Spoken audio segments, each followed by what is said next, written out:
Okay बच्चों, next topic Gauss law करेंगे। इसके एप्लीकेशंस 3 एप्लीकेशंस है वो देखेंगे।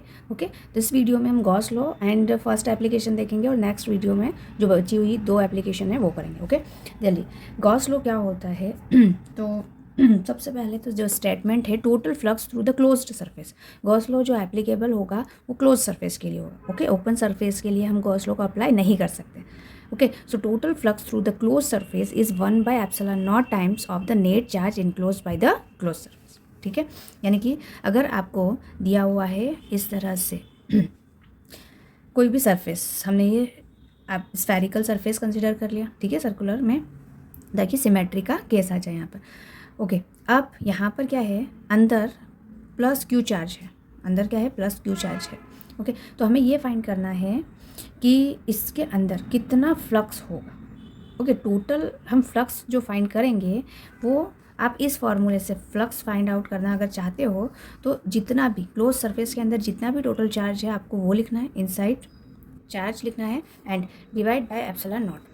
अगर कोई चार्ज बाहर है तो वो कंसीडर नहीं किया जाए, ठीक है, only inside the charge. Okay suppose आपके पास एक ये चार्ज है Q1 एंड Q2 और बाहर है आपका Q3 एंड Q4, तो ये जो आउटसाइड चार्ज है वो कंसीडर हम नहीं करेंगे, सिर्फ क्लोज सरफेस के अंदर जो चार्जेस हैं वो। और यहाँ पर टोटल चार्ज क्या हो जाएगा, algebraic sum of this two charges means electric flux is equal to Q1 plus Q2। Okay this is total charge divide by epsilon naught. Clear?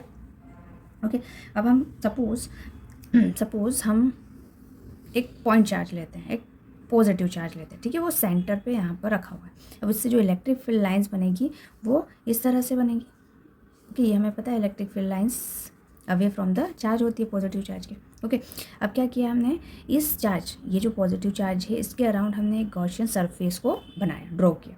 और गॉसियन सरफेस हमने कैसे बनाया, सर्कुलर स्फेरिकल, ठीक है, ताकि सिमेट्री रहे, डिस्टेंस हर point के लिए चार्ज की सेम रहे, इसीलिए हमने क्या बनाया, सर्कुलर बनाया। Okay spherical. अब हम क्या कर रहे हैं, सपोज आपने एक ये छोटा सा एलिमेंट लिया, ये सरफेस जो है, ये ऊपर वाला जो सरफेस है इसका छोटा सा जो अमाउंट है वो लिया हमने, तो ये स्मॉल सरफेस, ये पूरा टोटल सरफेस है, स्मॉल सरफेस क्या हो जाएगा आपका ये ds यहाँ पर, और इलेक्ट्रिक फील्ड भी इसके परपेंडिकुलर, पॉइंट के परपेंडिकुलर होगा, सो E। ओके ds जो है इसका मतलब क्या होता है, ds जो है वो सरफेस एरिया है, जो भी हम ये एलिमेंट ले रहे हैं, surface area of element. Okay और अगर आप टोटल सरफेस एरिया यहाँ पर छोटे छोटे इस तरह से एलिमेंट ड्रॉ कर दें और टोटल सरफेस एरिया को ऐड करें तो आपका एरिया ऑफ दिस स्फीयर होगा। ओके और एरिया क्या होता है 4πr²। अगर ये डिस्टेंस हमने r लिया है, रेडियस r लिया है स्फीयर का, तो क्या हो जाएगा 4πr²। क्लियर? अब देखो जो फ्लक्स होगा स्मॉल एलिमेंट लिया है तो फ्लक्स भी स्मॉल होगा। ओके और फ्लक्स कितना हो जाएगा आपका E.ds, दोनों फैक्टर्स हैं और दोनों की डायरेक्शन सेम है, सो E.ds cos 0 और cos 0 की वैल्यू 1 होती है, so d∅ is equals to E.ds मिला। Okay total flux d∅, total flux के लिए हम क्या करेंगे, दोनों को इंटीग्रेट करेंगे, so E.ds। Okay total flux phi is equals to हो जाएगा, ई तो कांस्टेंट रहेगा हर पॉइंट पे। ओके और ds का इंटीग्रेशन, ds पूरा कंप्लीट ds चाहिए, तो क्या होगा, area of the sphere. Okay so phi is equals to E into 4πr²। Clear?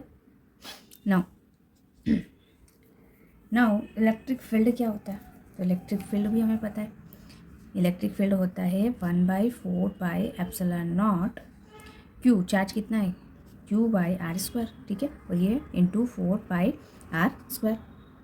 Okay यहाँ से 4π से 4π कैंसिल, r² से r² cancel, so finally we get phi is equal to Q/ε0।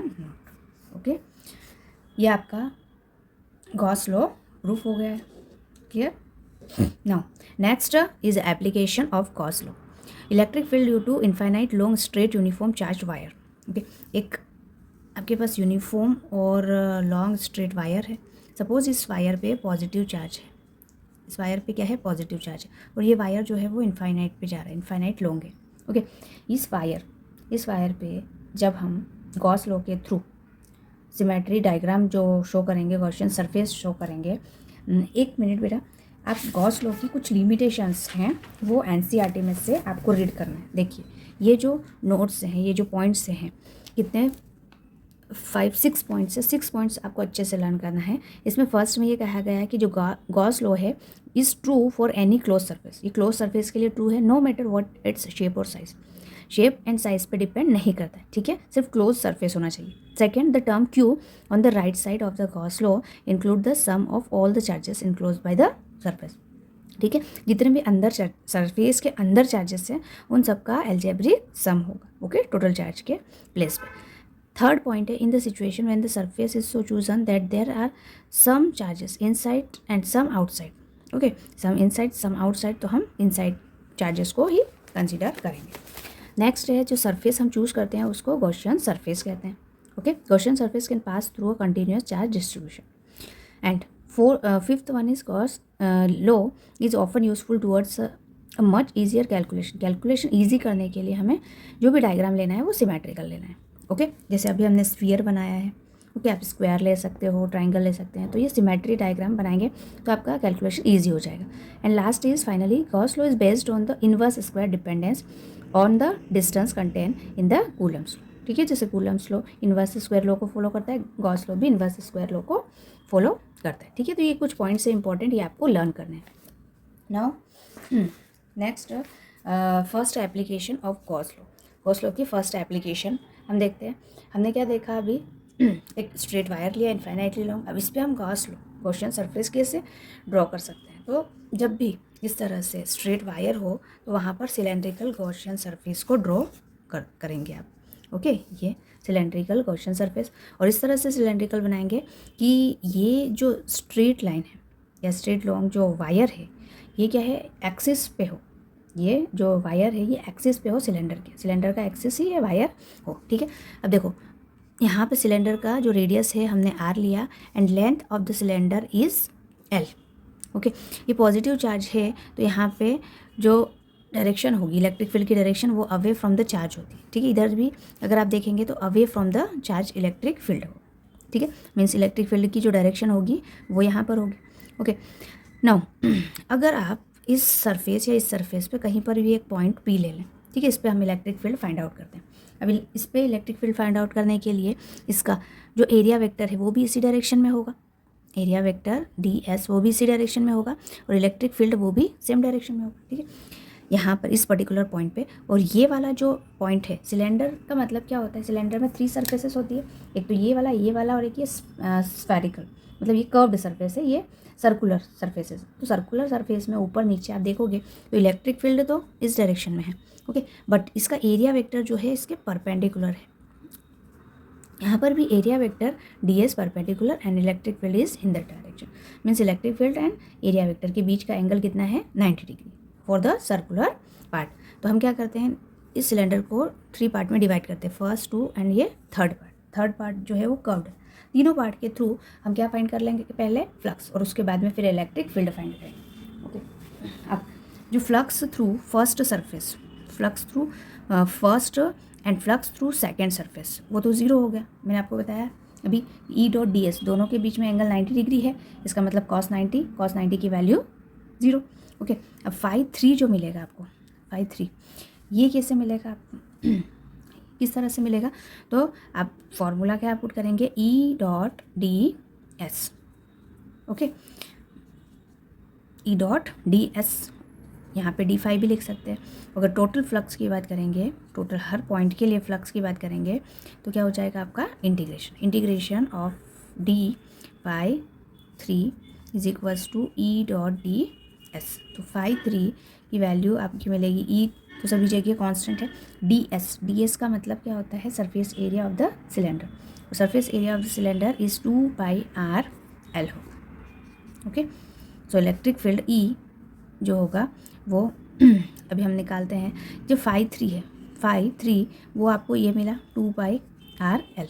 Okay, अब जो टोटल फ्लक्स होगा वो क्या होगा बताइए, total flux φ is equals to φ1 plus φ2 plus φ3 होगा। ठीक है, φ1 φ2 तो 0 है, φ3 होगा, ये हो जाएगा E इंटू 2πr/L, ये आपका φ। ठीक है। अब फाई जो होगा, फ्लक्स जो होगा, अगर चार्ज के रिस्पेक्ट में, टोटल चार्ज यहाँ पे आप क्यू ले रहे हैं तो क्यू के रिस्पेक्ट में पाई की जो वैल्यू होती है गॉस लॉ से, वो क्या होती है, q by pi is equals to q by epsilon naught q inside. Okay, तो हम क्या करेंगे, phi is equals to q by epsilon naught होता है इनसाइड। ये फर्स्ट इक्वेशन, सेकेंड इक्वेशन, दोनों इक्वेशन को हम इक्वेट कर देंगे from first and second equation. इसको क्या करेंगे आप, इक्वेट करेंगे। So E into 2πRL divide by q by epsilon naught. Okay, now E electric field को सब्जेक्ट किया आपने, सो 1/2πRL epsilon not into Q. Okay, Q by L, देखिए lambda जो होगा ये होता है आपका linear charge density, linear charge density, ठीक है। तो लेमडा होता है charge per unit length, length जो है इसका सिलेंडर का एल है, इसलिए हमने यहाँ एल लिया। तो क्यू बाई एल के प्लेस पे आप लेमडा को पुट कर सकते हैं। So lambda divide by 2πR epsilon not, ठीक है, या 2π एप्सिलॉन नॉट आर। ये आपका फाइनल इक्वेशन आया इलेक्ट्रिक फील्ड का लॉन्ग स्ट्रेट वायर के। क्लियर।